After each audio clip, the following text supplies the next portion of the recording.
And finally tonight, the first of our look at the hidden treasures of the Great Smoky Mountains National Park. Here's 10 News reporter Michael Crow. The Smokies are known for being full of life, but most focus on the plants and animals that still live here, not the lives already lived. It speaks a lot to the history of this place. Tucked away in these mountains are about 160 cemeteries, relics of a time before this was a national park, when settlers and Native Americans eked out an existence here. They go back as far as 9,000 plus years. Heath Bailey is the park archaeologist, and he says they're still finding more burial sites. Sometimes they're community plots or churchyards, other times just behind an old homestead.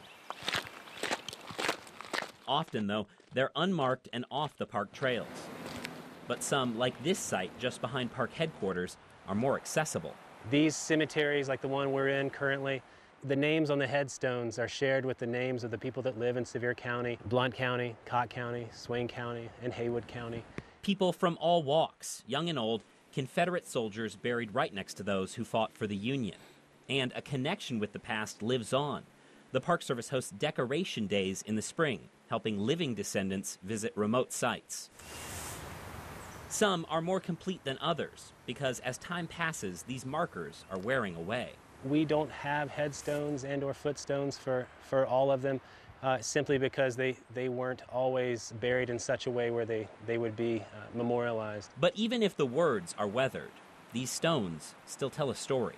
You can see epidemics, if you will, illnesses that struck the area, where you might see a great number of burials clustered into a specific few years. And they ask if you come across one, be sure to respect it and think about the people that traveled these mountains generations ago. These are sacred places. These are hallowed grounds. They're the cultural heart of the park. They memorialize the people that came before us. They summarize the cultural history of this place. It's very humbling to think that we're standing in a place where there's been so much human activity for so long. Michael Crow, 10 News.